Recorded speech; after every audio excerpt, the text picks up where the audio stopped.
You know what? If anyone at home is wondering what jail was like, you guys, what's Romanian jail like? Yeah, what's jail? Okay, let's talk about jail. It's me sitting like this, Tristan sitting the same, and us staring at the wall. This is jail.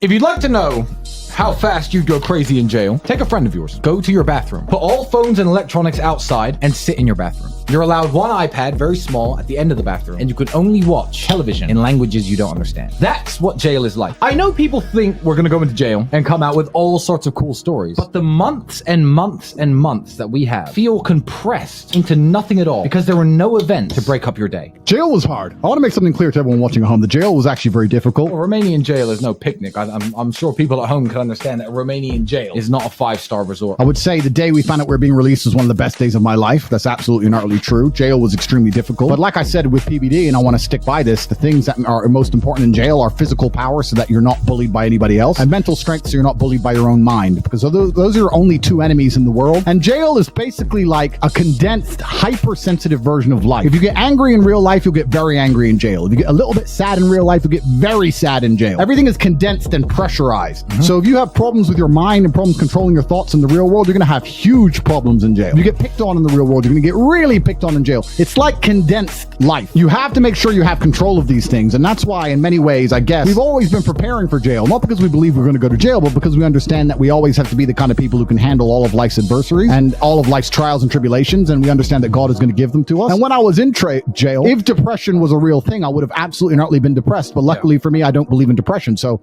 I couldn't possibly be depressed. So all you have to do is sit there, gather your chi, do Aikido, smoke cigarettes, and watch the time go by. And we had no idea how long we were going to be in there for, but that was the hard part. That was the hardest part. But you know what, Tristan? We're not in jail right now. We are not in jail right now. And I told you, shake my hand. We will be sitting at the emergency meeting desk one of these days, back in January, back in February, back in March, staring at those walls. And here we are. We're not in jail. And you know what? Regardless of how this plays out, how the Matrix attacks us, or whatever God's plans are for us, or what lessons he believes we need to learn, if God decides I have to go back to the dungeon and wake up with cockroaches on my face, and I respect God enough to go and do that honorably, and I will pray to him just the same. But if he decides I have to go back to jail and I could choose one person to go to jail with, I would like to go to jail with you, because you're an excellent jailmate. And I want you to know that as long as you and I are together, I don't fear jail. Yeah, I don't fear jail either. If they send you back, they better send me back. At the stage we're at now, even I can't tell you what the evidence is against me, why they think I ran a TikTok stealing gang. I can't tell you what the evidence is in the file or who's saying what. I really can't. But I can tell you this. If they send me back to jail, the evidence has to be made public. So Tristan's guilty. He's going to jail. If you see that on the news, your first question should be, wonderful. Now I could see what the evidence against him was. Show me. And they have to show their cards at that point. So if I go back to jail or if I don't go back to jail, as I said, I trust the Romanian justice system, but you know, there are miscarriages in justice in every single country in the world. If there is a miscarriage of justice, you will all know the evidence that prove I ran a gang that stole TikTok money, even though I have hundreds of millions of dollars from friends of mine who say that we never stole from them. Absolutely. And this is very important.